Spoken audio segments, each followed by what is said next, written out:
ജോലി കഴിഞ്ഞ് 8 മണിക്ക് വീട്ടിലെത്തും. പോയി കുളിയെ കഴിച്ച് ഒരു 9 മണിയാകുമ്പോൾ വരും. 9:30 ആകുമ്പോൾ ചോറ് കഴിക്കും. ഞങ്ങളൊരു 10 മണിയാകുമ്പോൾ കിടക്കും. പിള്ളേരങ്ങോട്ട് ഉറങ്ങി കിടന്ന പിന്നെ കോള. അതൊക്കെ നിങ്ങളുടെ കാര്യങ്ങൾ, അതൊന്നും ഇവിടെ പറയണ്ട. അയ്യോ, അതല്ല, ഫോൺ കോളാണ്. ഫോൺ കോള് വരും രാത്രില്. രാത്രി ഫോൺ കോള് വന്ന് ഭയങ്കര സംസാരം അവിടെ രാത്രി. അല്ലല്ല, ഞാൻ പറയട്ടെ, എപ്പോ നോക്കിയാലും അടക്കി പിടിച്ചുള്ള സംസാരം. ആരടുത്ത സംസാരിക്കുന്ന ചോദിക്കും. ആരടുത്ത സതീഷ് സംസാരിക്കുന്നത് രാത്രി? ആരോട് രാത്രിയിലാകുമ്പോ ശരിയാണ്, 10-10:30 ആകുമ്പോ നമ്മളെ കൺട്രാക്ട് വിളിക്കും. അത് അടക്കി പിടിച്ച് സംസാരിക്കേണ്ട കാര്യം എന്താണ്? കൺട്രാക്ട് വിളിക്കുമ്പോ ഇങ്ങനെയാണോ ഫോൺ ചെയ്യേണ്ടത്? ഹലോ, അമ്മ ഉറങ്ങിയോ? ഇതൊക്കെ കൺട്രാക്ടിനോട് ചോദിക്കേണ്ട കാര്യമുണ്ടോ? ശരിയല്ലേ? അത് ഈ അടക്കി പിടിച്ച് സംസാരിക്കണ പുള്ളിക്ക് 2 അറ്റാക്ക് വന്ന പുള്ളിയാ. ഞാൻ പൊട്ടിത്തെറിച്ചെന്തെങ്കിലും പറഞ്ഞു പോയി കഴിഞ്ഞാൽ അറ്റാക്ക് അങ്ങനെ വന്നു കഴിഞ്ഞാൽ ആര് സമാനം പറയും? അതുകൊണ്ടല്ലേ?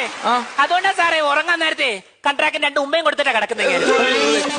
കൺട്രാക്ടിന് ഉമ്മ കൊടുക്കേണ്ട കാര്യം എന്താണ്? എന്താ